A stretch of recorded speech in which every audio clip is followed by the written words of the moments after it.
Hati-hati. Sorban ini hati-hati. Kalau kita sujud pakai sorban. Allahu Akbar. Ini di depan kita nih. Sorban. Sujud di atas sorban. Tidak sah. Ini Piki kemari. Sujud begini.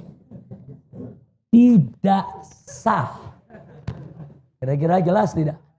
Tapi kalau Piki ini jatuh, sujud di atas Piki, sah. Sah. Ini jatuh, sujud di atas sorban, sah. Tapi kalau sorban ini sedang kita pakai begini, sorban di depan kita, terus sujud di atas sorban, tidak sah. Nah, kalau Anda lagi sujud, tahu nggak sengaja ini begini, Anda udah sujud begini, turunkan aja ini. Ini turunkan, selesai. Sholat Anda sah.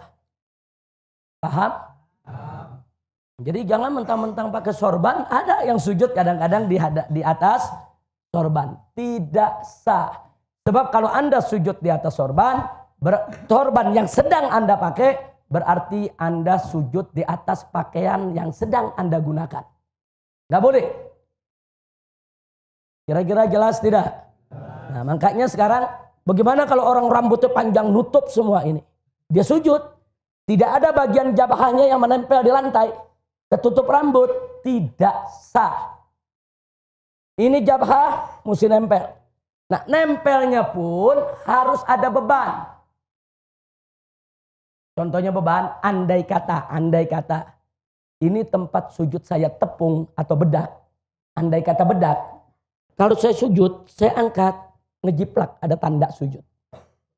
Itu berarti saya sujud dengan beban. Ada orang sayang menjambulnya. Dia sujud, hati-hati saudara, cuma nempel begini.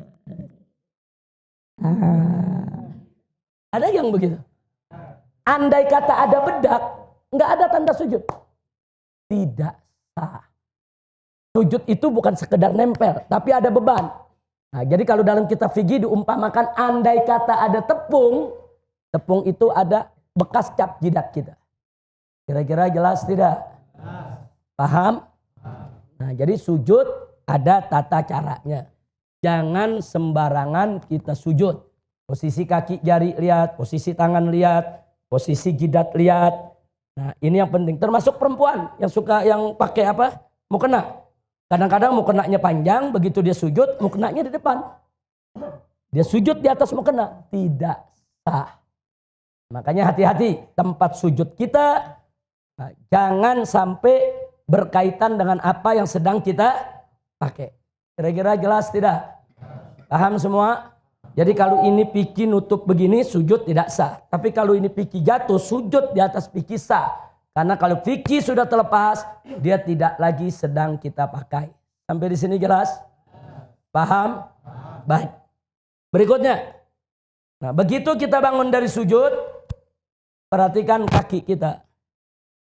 Bangun dari sujud. Allahu Akbar. Pantat kiri kita duduk di atas kaki kiri. Kanan kita, jari jemarinya ini menghadap ke kiblat. Perhatikan, ini belakang begini. Ini namanya duduk apa nih? Ini namanya duduk apa? Iftirash. Ini duduk iftirash. Jadi tidak begini duduknya. Tidak juga begini. Kecuali bagi yang berhalangan, yang sakit, yang badannya kegemukan, yang ada asam uratnya, dia nggak bisa duduk dengan sempurna, itu lain masalah.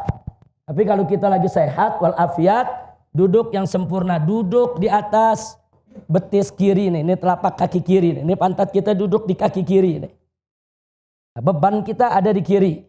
Kaki kanan, nah, kita lihat ini seperti ini. Jari jemari, perhatikan. Begitu kita duduk, jari jemari kita tidak megang dengkul. Enggak. Jari jemari kita di atas paha, bukan megang dengkul. Di atas paha, jangan dibuka lebar. Jangan dibuka lebar, tidak mesti terlalu rapat, biasa saja. Jari jemari kita menghadap kiblat. Tanah kiblat, semua menghadap kiblat, kita punya jari.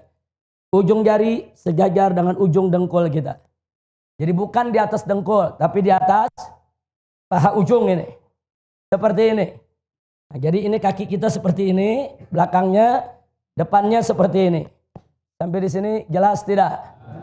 Kemudian kita sujud sama seperti itu. Nah, setelah sujud kita akan berdiri. Nah, dalam mazhab Syafi'i saat kita mau diri ada sunnah untuk kita yaitu duduk sejenak istirahat.